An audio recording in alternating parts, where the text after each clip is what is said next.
Baiklah, selamat siang semuanya. Hari ini kita akan bicara tentang inovasi disruptif listrik 4.0. Apa itu inovasi disruptif 4.0?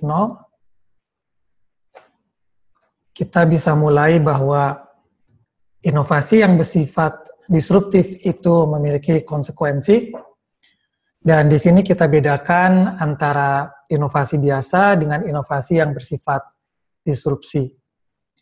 Jadi kalau inovasi biasa itu kita definisikan sebagai melakukan suatu hal yang baru, di mana hal yang baru tersebut sedikit lebih baik dari yang sebelumnya, itu kita sebut sebagai inovasi. Dan disrupsi di sini kita definisikan sebagai membuat suatu hal yang baru yang menjadikan hal yang lama menjadi terlihat kuno. Nah, kalau kita bicara listrik, kita bisa mulai dari listrik 1.0.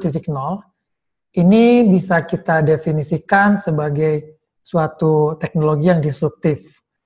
Mungkin yang punya waktu melihat ke belakang, ke sejarah, tahu bahwa ketika kemunculannya listrik dan bola lampu yang dinyalakan dengan listrik, itu membuat teknologi yang lebih lama, misalnya teknologi penyalaan dengan lampu minyak, itu menjadi terlihat kuno. Jadi sejak awal munculnya, listrik sudah merupakan suatu teknologi yang disruptif. Ini suatu pengumuman yang dipasang di hotel di Amerika ketika listrik itu di awal-awalnya digunakan untuk menyalakan lampu-lampu di hotel. Itu pengumuman seperti ini dipasang yang mengatakan bahwa kamar hotel ini dilengkapi dengan lampu listrik, sehingga kita tidak membutuhkan korek api untuk menyalakan lampu, tapi cukup dengan menyalakan tombol yang ada di tembok dekat pintu. Artinya, karena hal ini sesuatu yang baru, bahkan orang pun perlu diberi semacam peringatan atau cara bantu bagaimana mengoperasikan listrik atau lampu listrik ini. Nah, teknologi awal dari listrik ini ada dua macam. Jadi ada yang berbasis arus searah atau teknologi DC, dan ada yang berbasis arus bolak-balik atau teknologi AC. Jadi di awal berdirinya, Thomas Alva Edison, penemu lampu listrik, itu mendirikan perusahaan berbasis listrik arus searah atau DC system yang dimulai tahun 1882 dengan kurang dari 100 customer dan 400 lampu sebagai bebannya. Dalam 2 tahun, customernya berlipat ganda menjadi 500 lebih dengan beban lampu hingga 10.000 lebih lampu. Kemudian sistem arus bolak-balik dioperasikan pertama kali tahun 1885 di Roma, Italia, yang utamanya digunakan untuk lampu kepentingan publik. Ini ada gambar generator awal-awal berbasis arus searah yang saat itu sudah mulai digunakan. Nah, listrik 1.0 ini dengan keberadaan teknologi yang mendukungnya pada saat itu memiliki karakteristik kunci bahwa pertama, dia bersifat lokal, artinya pembangkit listrik atau power plant itu hanya melayani kebanyakan pelanggan rumah tangga atau residensial yang ada di sekelilingnya. Jadi karakter listrik 1.0 ini bersifat lokal. Kemudian skalanya juga kecil, satu perusahaan mungkin melayani beberapa puluh pelanggan, dan distributed, artinya terdistribusi, bahwa mungkin di satu area itu ada perusahaan listriknya yang tidak terhubung dengan perusahaan listrik di area yang lain. Sehingga dia juga beroperasi bagaikan di satu pulau yang terisolasi, dan bebannya juga kebanyakan adalah beban rumah tangga atau residensial. Kemudian inovasi listrik ini tidak berhenti di situ. Ada yang namanya kami definisikan sebagai listrik 2.0, yaitu ketika terjadi apa yang dikenal dengan the current war. Jadi pertarungan teknologi sebetulnya antara direct current atau DC, teknologi listrik DC dengan teknologi listrik arus bolak-balik atau alternating current atau AC.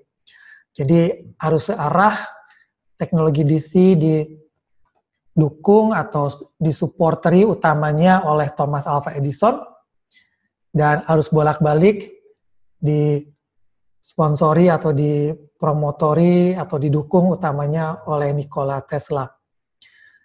Jadi pada waktu itu terjadi pertarungan apakah sistem listrik yang mulai berkembang ini akan menggunakan basis arus searah sebagai landasan teknologinya atau arus bolak-balik.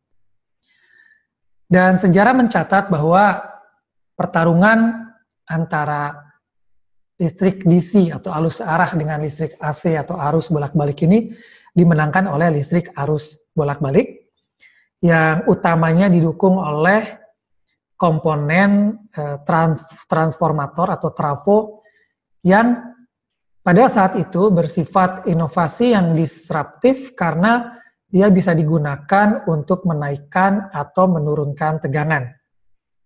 Jadi untuk menyalurkan listrik itu adalah fungsi dari tegangan dan arus, di mana daya listrik adalah fungsi dari perkalian tegangan dan arus. Sehingga kalau kita ingin menyalurkan listrik dengan daya yang besar, kita ingin menjaga bahwa arusnya tidak terlalu besar, sehingga komponen konduktor misalnya yang kita gunakan dalam sistem transmisi itu cukup efisien dan efektif, dan di situ kita memerlukan tegangan yang lebih tinggi. Di sisi lain juga pada saat disalurkan ke pelanggan, tegangan itu harus diturunkan ke dalam level yang rendah atau yang relatif cukup aman untuk berada di dekat customer konsumennya. Maka trafo ini berfungsi untuk menaikkan dan menurunkan tegangan. Ini membuat sistem listrik menjadi fleksibel, dan ini adalah salah satu faktor utama yang mendukung listrik arus bolak-balik kemudian menjadi basis sistem tenaga listrik yang berkembang di seluruh dunia pada saat itu.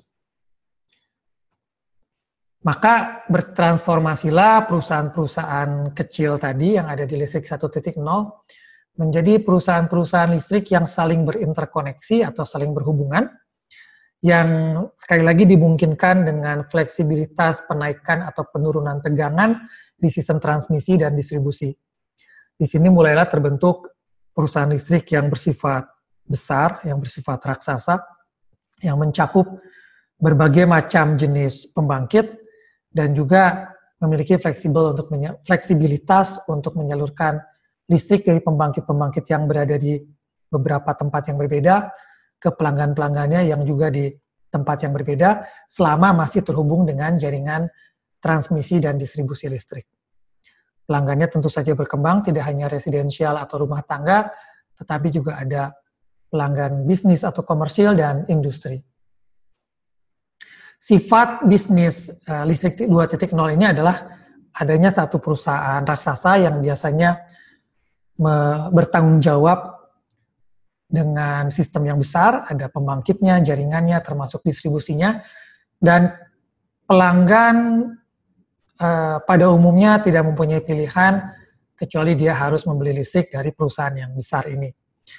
Memang ada perkembangan di beberapa negara ketika perusahaan yang besar ini dibagi-bagi menjadi transmisinya sendiri, pembangkitnya sendiri, dan distribusinya sendiri, tetapi secara operasional sistem-sistem ini masih saling terhubung, dan pelanggan biasanya mau tidak mau harus melakukan bisnis listrik dengan perusahaan yang besar tersebut.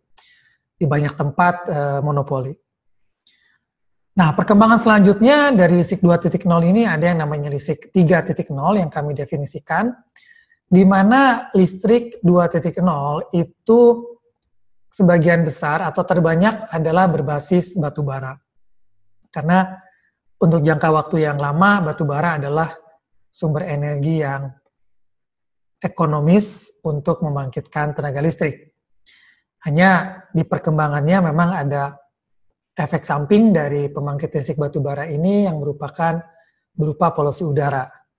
Jadi CO2, karbon dioksida yang dilepaskan, atau zat-zat sampingan yang dilepas ke udara itu membuat kualitas udara menjadi berkurang. Dan ini di beberapa negara, tidak hanya negara maju, tapi juga negara berkembang yang membuat warga atau penduduk yang banyak diantaranya itu juga kaum muda yang mulai melakukan protes. Mereka tidak mau bahwa mereka hidup dalam kondisi udara yang terpapar polusi yang bisa berakibat, diduga bisa berakibat buruk untuk kesehatan mereka.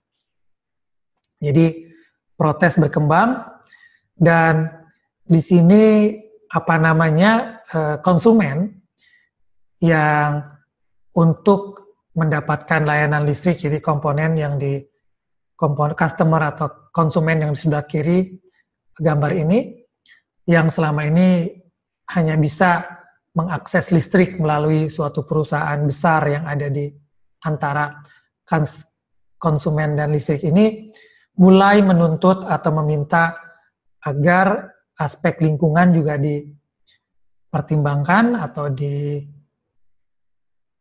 diperhitungkan ketika listrik itu dibangkitkan. Nah, ketika desakan ini semakin besar, yang seringkali juga didukung oleh politik, dan terutama juga teknologi yang semakin mensupport, bahwa teknologi juga memungkinkan teknologi pengembangan pembangkitan listrik dengan bersumber pada energi baru, misalkan energi angin di sini, juga menjadi semakin besar skalanya, dan semakin murah, dan tentunya semakin hijau, artinya tidak menghasilkan polusi ketika proses pembangkitan listriknya. Jadi ini adalah gambar evolusi atau perkembangan dari teknologi wind turbine atau turbin angin, yang dimulai dengan wind turbine pembangkit listrik yang membangkitkan listrik di ukuran puluhan atau beberapa ratus kilowatt, beberapa ratus ribu watt. Sekarang sudah lumrah itu berada di level ribuan kilowatt atau satuan megawatt. Jadi 3.000 kilowatt, 3 megawatt atau 3 juta watt per pembangkit, hingga diperkirakan akan berkembang sampai 10 megawatt per satu wind turbinnya. Mungkin sebagai ilustrasi, satu rumah sederhana itu memiliki sambungan listrik di 900 VA atau hampir 1000 watt, maka satu turbin misalkan 5.000 kilowatt, itu berarti cukup untuk 5.000 rumah tangga pada kondisi dia membangkitkan listrik secara maksimal. Maka terjadilah yang kami definisikan sebagai listrik 3.0 ketika perusahaan listrik raksasa yang menangani pembangkitan listrik dan mendistribusikannya ke pelanggan yang bermacam-macam itu harus mengakomodasi pembangkitan listrik dari sumber-sumber energi baru atau renewable energy based power plants. Nah, apakah itu cukup? Sepertinya tidak, karena ada peluang bahwa listrik akan berkembang menjadi listrik 4.0. Apa itu? Itu utamanya adalah ketika teknologi baru bangkit. Mungkin kalau di sini utamanya adalah fotovoltaik atau solar panel atau panel surya. Yang mungkin panel surya sendiri bukan teknologi yang baru secara definisi, tapi perkembangan teknologinya itu membuat semakin ke sini efisiensi solar panel semakin meningkat, dan utamanya harganya semakin menurun. Jadi kalau di tahun 80-an untuk membangkitkan 1 watt peak, ya, 1 watt dari listrik menggunakan panel surya itu membutuhkan $18 Amerika, maka di 30 tahun kemudian, di tahun 2010, itu sudah turun menjadi hanya $2 per watt peak. Artinya 10 kali lebih murah. Dan di saat ini, 8 tahun kemudian, 2018, itu harga produksi listrik atau biaya produksi listrik dari 1 watt peak yang dipasang itu sudah ada di kisaran $1 Amerika per watt. Dan dalam 2-3 tahun ke depan, diperkirakan ini akan turun terus menjadi $3/4 per watt. Nah, harga panel surya yang semakin murah ini, itu mengakibatkan orang-orang semakin tertarik untuk menggunakan panel surya dan akibatnya harga juga menjadi semakin murah karena skala ekonomi produksi. Sehingga diperkirakan tahun 2021 itu pembangkitan listrik dengan panel surya sudah menyamai atau lebih murah dari pembangkitan listrik menggunakan atau berbasis batu bara. Nah, ini sebetulnya listrik 4.0 ini kemudian membuka atau berpeluang membuka model bisnis listrik yang baru, di mana customer secara teknologi atau secara teknis bisa langsung memasang panel surya di atap rumahnya atau di atap tempat usahanya atau pabriknya, dan langsung memproduksi listrik yang langsung dikonsumsi oleh mereka. Sehingga tembok besar yang tadinya membatasi antara konsumen dengan komoditi listrik yang melulu hanya bisa didapatkan melalui perusahaan listrik yang besar, sekarang menjadi seolah-olah hilang ketika konsumen bisa langsung memproduksi listriknya sendiri. Dan muncullah listrik 4.0 yang kami definisikan, yaitu ketika konsumen listrik, baik itu residensial atau rumah tinggal, bisnis atau komersial maupun industri, bisa juga memproduksi listriknya, terutama yang berasal dari tenaga surya atau renewable, dan mulai bisa bahkan di saat-saat tertentu mengalirkan listriknya ke jaringan listrik nasional atau jaringan listrik keseluruhan.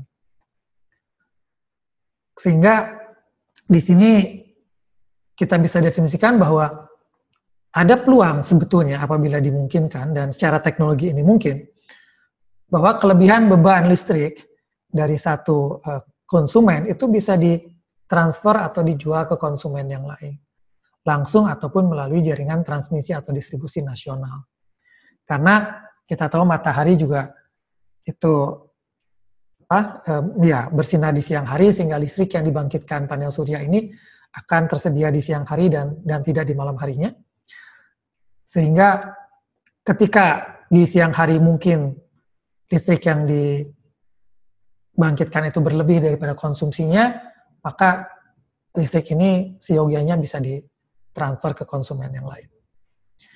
Nah, tadi kita baru sebut bahwa matahari hanya bersinar di siang hari, bagaimana ketika di malam hari? Maka ini akan membuka peluang atau tantangan, tergantung kita melihatnya, pada energy storage atau sistem penyimpanan energi. Karena teorinya ketika siang hari matahari bersinar, kita memproduksi listrik, kita ingin menyimpan energi yang kita bangkitkan dari panel surya itu dalam suatu penyimpan energi atau baterai, sehingga kita bisa lebih fleksibel menggunakan listrik tersebut, sekaligus lebih fleksibel untuk menyuplai pelanggan listrik yang lain. Nah, teknologi pembangkit atau teknologi penyimpan listrik atau teknologi baterai ini ternyata adalah salah satu teknologi kunci yang ada di electric vehicle atau kendaraan listrik. Sehingga lagi-lagi ini membuka peluang dan mungkin juga tantangan bahwa kita bisa memanfaatkan penyimpan energi atau baterai yang ada di listrik, mobil listrik ini juga untuk ikut berperan dalam menyeimbangkan pola listrik yang dibangkitkan dari panel surya dengan pola beban yang dikonsumsi di rumah. Sehingga lebih fleksibel lagi kita mengoperasikan pembangkit listrik tenaga matahari ini. Dan kata kunci selanjutnya sebetulnya adalah di connectivity atau IoT atau Internet of Things. Ketika listrik yang mengalir atau yang dibangkitkan dari panel surya, kemudian yang mengalir ke jaringan atau mengalir dari jaringan, atau tersimpan ke baterai atau mengalir dari penyimpan baterai tersebut, itu kemudian bisa di-track, bisa selalu dimonitor, di-meter, yang kemudian juga terkoneksi ke dalam suatu database, bahkan ke dalam perangkat gadget dari para konsumen listrik ini, sehingga mereka bisa selalu aware atau mengetahui kondisi konsumsi atau pembangkitan listrik mereka, yang membuat penggunaannya akan lebih mudah, termasuk juga kalau kita harus bertransaksi listrik menggunakan jaringan menggunakan infrastruktur internet atau online misalkan. Nah, apa yang mungkin terjadi sebetulnya adalah di impact atau dampak yang diakibatkan oleh listrik energi surya ini terhadap sistem pembangkitan atau sistem suplai listrik yang klasik yang selama ini sudah berjalan. Yang paling mungkin pertama adalah bahwa harga, dan ini sudah terjadi, bahwa harga panel surya dan harga baterai penyimpan energi itu semakin murah. Dan kalau ini terjadi, maka ini akan menarik minat semakin banyak konsumen untuk menggunakan panel surya dengan atau tanpa baterai. Dan ini bisa berakibat kepada turunnya rekening atau turunnya tagihan listrik yang dibayar oleh konsumen, karena dia sekarang menghasilkan listriknya sendiri dari panel surya tadi. Dan ketika pembayaran rekening listrik berkurang, maka pembangkit listrik besar itu tetap ada, karena dia sifatnya juga sekali dibangun itu untuk skala besar, maka akan terjadi penurunan faktor penggunaan dari pembangkit listrik tersebut, yang di satu titik itu bisa menyebabkan perlunya penyesuaian apabila diperlukan ya, dan dibolehkan penyesuaian dalam bentuk penaikan tarif listrik. Nah, semakin tarif listrik dinaikkan, itu sebetulnya semakin menarik bagi para konsumen untuk memasang pembangkit listriknya sendiri, sehingga akan semakin banyak konsumen yang memasang atau ingin membeli pembangkit listrik sendiri ini, terutamanya surya, berbasis surya. Dan sesuai skala ekonomi, semakin banyak yang dibeli, produksi semakin banyak, harga semakin murah. Sehingga terjadi spiral positif di sisi pengguna dengan panel suryanya atau prosumer ya, produsen dan konsumer listrik. Sementara di sisi pembangkit listrik klasik terjadi spiral negatif di mana penjualan listrik semakin berkurang mengakibatkan kenaikan biaya operasi atau kenaikan harga listrik satuannya, dan itu akan semakin negatif pada perkembangan di pembangkit listrik yang besar. Nah, maka apa sih yang perlu kita lakukan di kuliah pengantar ini? Saya akan berhenti di sini, bahwa pertama kita harus menerima bahwa dunia itu sudah berubah, sehingga kita mesti menerima bahwa perhatian terhadap lingkungan itu semakin tinggi, terutama dari generasi milenial atau generasi muda. Dan secara teknologi juga, teknologi yang memungkinkan pembangkitan listrik tenaga renewable atau energi baru itu semakin murah. Sehingga dari situ kita tahu bahwa ini adalah fenomena yang tidak akan atau sulit untuk dihentikan, karena ini juga sifatnya global. Teknologi menjadi murah itu di mana-mana, tidak hanya di Indonesia. Concern atau perhatian di lingkungan itu juga meningkat di mana-mana, tidak hanya di Indonesia. Sehingga lebih baik kita fokus ke technical strategi, bagaimana strategi kita untuk menyeimbangkan antara pembangkit listrik dengan konsumsi. Karena kita tahu matahari bersinar di siang hari, sedangkan konsumsi listrik itu praktis 24 jam, bahkan cukup banyak di malam hari untuk penerangan. Jadi kita fokus di bagaimana strategi kita untuk menyeimbangkan pembangkitan dan konsumsi listrik ini.